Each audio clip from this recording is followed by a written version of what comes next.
El mundo de la llamada música cristiana contemporánea se encuentra en el ojo del huracán, tras las controvertidas declaraciones de uno de los exponentes más reconocidos, que es Jesús Adrián Romero, en unas declaraciones recientes que ya están generando reacciones explosivas en redes sociales y comunidades de fe. Romero afirmó que el Espíritu Santo y la espiritualidad no son exclusivos del cristianismo, sino que pueden hallarse también en otras religiones como el budismo, el hinduismo, el mormonismo o incluso en el ateísmo. Ya 20 años es esa apertura de inclusión. Es esa apertura, ese abanico de inclusión para que todas las personas se sientan incluidas en la espiritualidad. Estas palabras han desatado una tormenta de críticas que cuestionan el corazón de sus creencias y el impacto de estas ideas en la fe cristiana tradicional. Él dijo: La espiritualidad en algún momento se volvió exclusivista si perteneces a mi religión. Porque creo que la espiritualidad en algún momento se volvió exclusivista. Si perteneces a mi grupo o a mi religión, eres una persona espiritual. Pero si no, no. Entonces la principal evolución para mí ha sido esa apertura que yo considero que era absolutamente necesaria. Y se nota en las canciones. En las canciones, pero se nota en los conciertos también. Y claro que se nota, porque la moda es ir con fuerza a apelar al emocionalismo. Y en muchos casos, ya ni mencionan a Jesucristo, ni el Espíritu Santo, ni versos bíblicos, ni conforme a la Biblia, sino parecen como si cantaran a otros dioses, o si se dedicaran esa canción a una pareja. Ya se ha visto en estos conciertos a parejas como en tiempos de Lot, totalmente paganas y ebrias, asistir a esos eventos y dedicarse a esas canciones el uno al otro. Pero esto no es todo. En un giro que pocos esperaban, Romero también confesó que su música, al igual que gran parte de la producción cristiana contemporánea, está diseñada para ser inclusiva, llegando a todas las religiones y estilos de vida. Él dijo: Porque definitivamente ha habido en mi manera de escribir, en mi manera de llevar a cabo un concierto, porque siento que la evolución que se ha dado, no solamente conmigo, sino con otros artistas de la música de mi género, es que tanto las canciones como los conciertos se han vuelto un poco más abiertos, el abanico se ha abierto, para recibir todo tipo de público. Este enfoque, según él, busca fomentar un mensaje de unidad global. Sin embargo, muchos aseguran que estas ideas contradicen las enseñanzas fundamentales de la Biblia, acusándolo de promover el ecumenismo y el sincretismo religioso, aspectos que muchos se identifican con las características de la Gran Babilonia descritas en la Biblia. Estas palabras han generado una reacción inmediata, dividiendo opiniones entre quienes aplauden su valentía por hablar de ese tipo de unidad y quienes lo acusan de traicionar los principios bíblicos de la fe. El impacto de estas declaraciones no puede subestimarse. Adrián Romero no es un hombre cualquiera. Durante décadas, su música ha sido transmitida en millones de creyentes que buscan acercarse a Dios a través de letras profundamente emotivas, pero que creen que son espirituales. Sin embargo, ahora algunos fieles se preguntan si ese puente los está llevando hacia una confusión espiritual. Pastores y líderes de todo el mundo no han tardado en pronunciarse. Algunos han calificado a las palabras de Romero como herejía moderna, mientras que otros las ven como un desafío para replantear la supuesta forma en que el cristianismo se relaciona con otras creencias. Las redes sociales están en llamas, reflejando la polarización de estas declaraciones, mostrándonos otra vez más que la iglesia no tiene el discernimiento para poder entender qué es bíblico y qué no lo es. La Biblia es clara en advertirnos sobre el peligro de mezclar la verdad de Dios con doctrinas humanas. El camino de la fe no es inclusivo, en términos de aceptar otras religiones, sino en invitar a todos a conocer a Jesucristo como el único Salvador, dijo un usuario en las redes. Para muchos críticos, las declaraciones del señor Romero no solo son problemáticas, sino que son una señal de algo más grande y preocupante. Argumentan que este tipo de pensamientos allanan el camino para el ecumenismo mundial, una unión de religiones que diluye la verdad del evangelio, en pos de una supuesta paz superficial. Algunos también vinculan estas ideas con la nueva era y la Gran Babilonia, mencionada en el libro de Apocalipsis, la cual es descrita como la madre de todas las abominaciones religiosas. No debemos permitir que la iglesia sea seducida por mensajes que aparentan ser amorosos y tolerantes, pero que en realidad son una trampa espiritual,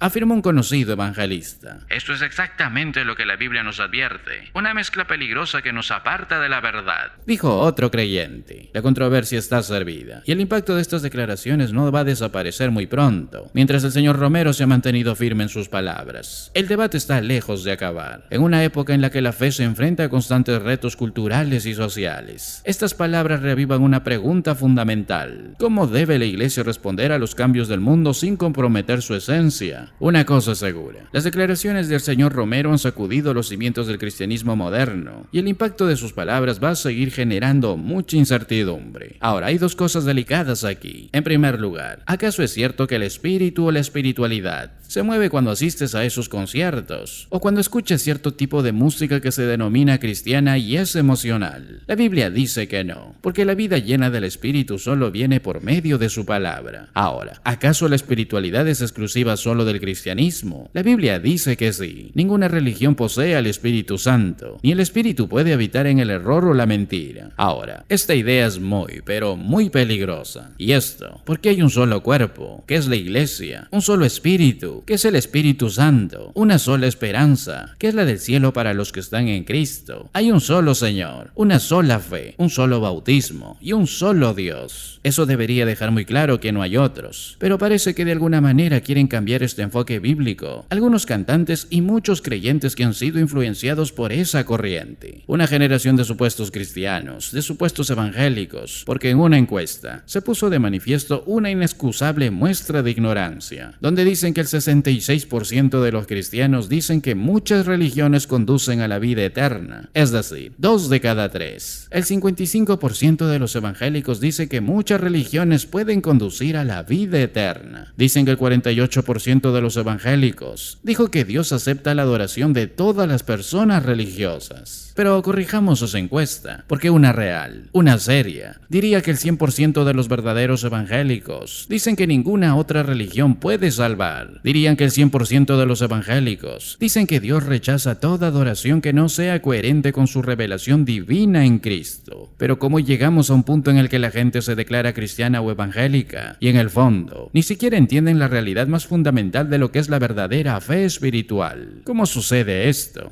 Bueno, a primera vista, se podría decir que les falta instrucción, pero más profundamente que esto, es que les falta coraje, porque la razón por la que la gente cede y dice que otras religiones pueden dar vida eterna es para no acabar ofendiendo a otras personas, porque eso es difícil de afrontar. Pero la realidad es que es imposible que el cristianismo sea verdadero y las demás religiones también lo sean. Esta es la ley básica de la razón llamada la ley de no contradicción. Si Yahweh, si el Señor es el único Dios, vivo y verdadero, no hay otro Dios. Si la Biblia es la única revelación verdadera de Dios, no hay otra revelación. Si el Hijo de Dios es Jesucristo, que es el único Señor y el único Rey, no hay otro Señor. Si Jesucristo es el único Salvador del pecado y del juicio eterno, no hay otro Salvador. Si los pecadores pueden ser salvados solo por el Evangelio de Jesucristo, entonces no pueden ser salvados por ningún otro medio. Si las personas solo pueden escapar del infierno confiando en la persona y la obra de Jesucristo, entonces no pueden escapar del infierno por ninguna otra vía. Si los pecadores estarán en el infierno para siempre si rechazan a Jesucristo, no hay otra manera en que puedan escapar. Si la única obra que salva a los pecadores es lo que hizo nuestro Señor Jesucristo, entonces ninguna otra obra puede salvar a los pecadores. Si el Evangelio es la única verdad salvadora y todas las demás afirmaciones son mentiras, si solo hay una fe, si solo hay una fe verdadera, entonces todas las demás son falsas. Si solo hay un Dios verdadero, que es el Dios y Padre de nuestro Señor Jesucristo, el Dios Trino, que es Padre, Hijo y Espíritu Santo, entonces no hay otro Dios. Y eso dice la Biblia, un cuerpo y un espíritu, como fuisteis también llamados en una misma esperanza de vuestra vocación. Un Señor, una fe, un bautismo, un Dios y Padre de todos, el cual es sobre todos, y por todos, y en todos. Y es esencialmente que esa es la mayor ofensa. Y debido a que es una ofensa tan grande, la gente cede. Y en lugar de ser fieles a este evangelio, se inventan cosas ridículas, como que se puede llegar al cielo con cualquier religión, o que ahora ya no es una música cristiana, sino una música espiritual, o que para llegar a los incrédulos hacen este tipo de canciones, pero no para evangelizar, sino para tener mayores ganancias. Creen que ese es el puente para la espiritualidad. Creen que con una canción sentimental y lograr hacer llorar es algo espiritual, es espiritualidad, pero es todo lo contrario. Para ellos, la espiritualidad es a través de una experiencia, pero la verdadera espiritualidad es recibir la palabra viva de Dios diariamente y dejar que more en ti en abundancia y luego vivirla en la plenitud de la obediencia. Eso es andar por el Espíritu, no cumplir los deseos de la carne. Un hombre espiritual es consciente de su pecado. En las Escrituras, aquellos que más despreciaban su pecaminosidad eran a menudo los más espirituales. El apóstol Pablo no dijo, he llegado a un nivel muy alto de espiritualidad, pero lo que Pablo dijo, yo soy el principal pecador. Pedro dijo, apártate de mí, Señor, porque soy un hombre pecador. El profeta Isaías dijo, ay de mí, soy un hombre de boca sucia. Por eso tengamos cuidado con ese tipo de mensajes modernos, que están alejando a muchísimos de la verdad de su palabra.